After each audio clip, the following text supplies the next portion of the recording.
Hey guys, this is Dr. John, and recently I've been practicing the Bowler Witch attack mainly for war, but I found out that it's also pretty good for getting some golden elixir loot.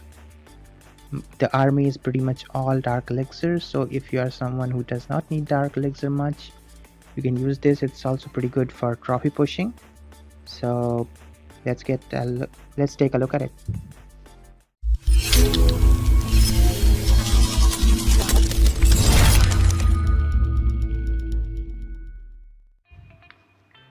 So first off, I'd like to show you guys probably my best raid ever in terms of loot. As you can see, this base has over 1,000,000 gold and 900k of elixir, so a pretty big loot.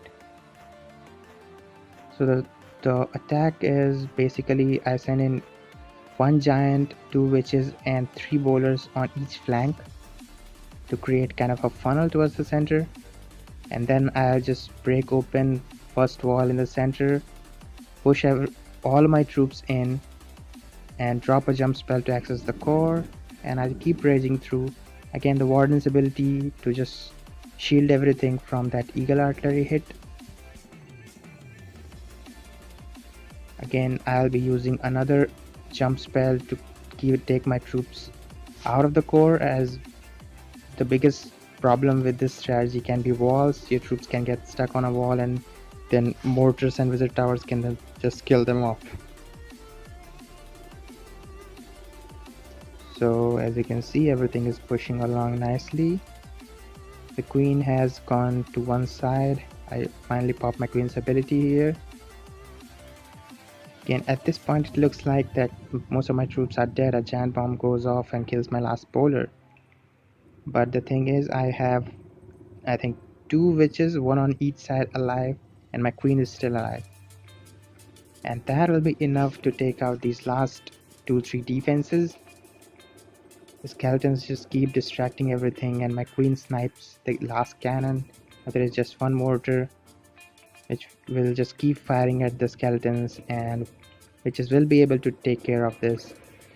So I managed to 3-star this base and get more than 1,000,000 of gold and almost 1,000,000 of elixir, and if you add the bonus 200k something of golden elixir that I get in champs 2, it will just be a massive raid, probably my biggest. So after this one I just kept going at this strategy. I have to be open, not all of these attacks for 3-star. As you can see, 84%, 80% and 166% that did not go well, but other than that most of them have been at least 80%. And my last few attacks have been all 3 stars, so I'll just like to show them off. This is a very compact Town Hall 11 base, not properly developed. Point defenses are also a bit lower in the level. Again, same strategy, 2 witches, 3 bowlers on each side, and then just dump everything in the center. It's very simple, very easy strategy. Here my wall breakers get hit by Inferno and the bomb tower, so I just use my jump spell on the first wall itself and a raid spell straight away, and warden's ability. Again, you can time it to protect from the eagle artillery because your troops tend to get clumped up, so eagle artillery can really do massive damage, so you have to keep that in mind. A heal spell in the core, and again here I dropped a second jump spell to access right side of the base, but most of my troops have gone to the left.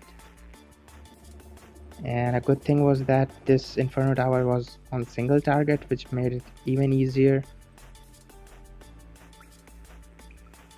Witches just keep on distracting the defenses, and bowlers do most of the damage in this attack. Again, my queen is at full health and still has the ability left. Final 4 defenses left, and they will not be able to stop this attack, and it will end up being a 3-star again.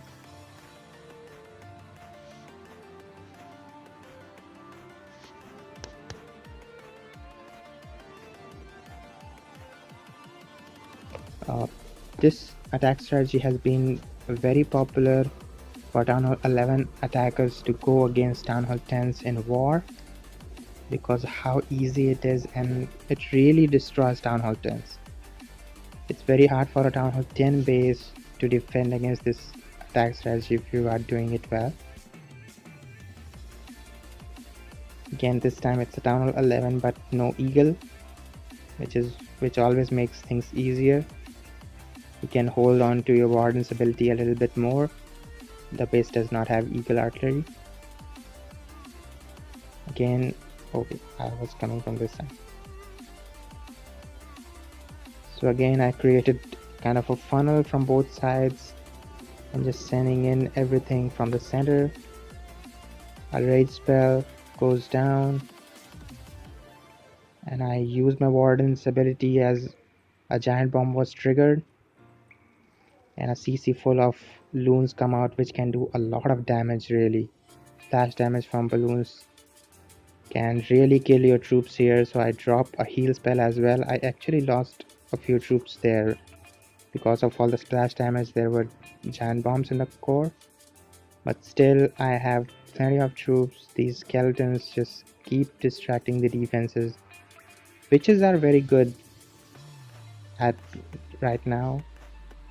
They got buffed in the recent update and they are, I think, in a pretty good spot. They are not overpowerful like they were when Town Hall 11 came out, and they are not really weak either. They can survive a few shots from defenses.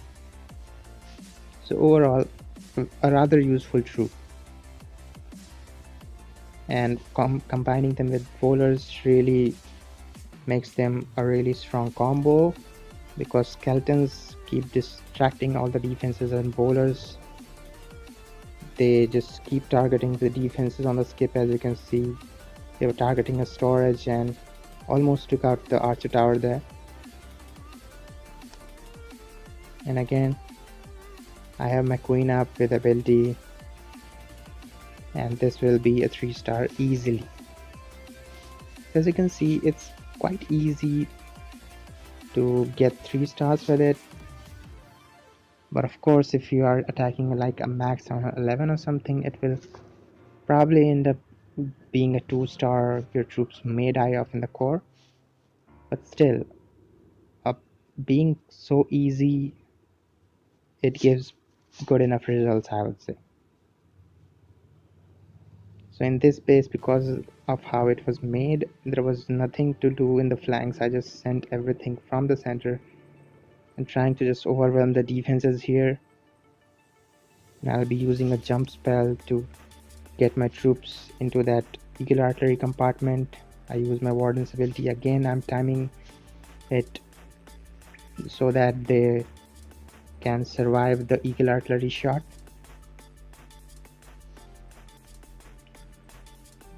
And from here on now, everything should be taken care of.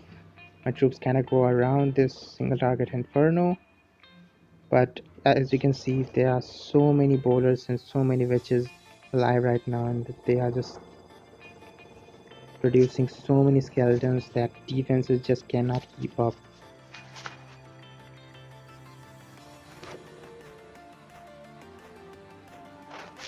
And again, Town Hall goes down, and soon the Inferno Tower will be targeted. Again, single target Infernos just don't have any chance against these witches and bowlers. But one thing to note is single target Infernos can really do damage to your heroes if they get targeted. And it can happen sometime. Barbarian King just keeps walking ahead and dies. It has happened a few times to me. But Queen should stay back and survive. So again, it caps off another 3-star, and this is it. I'm no expert in this attack strategy, and as you can see, I have failed a few times. 84%, 80%.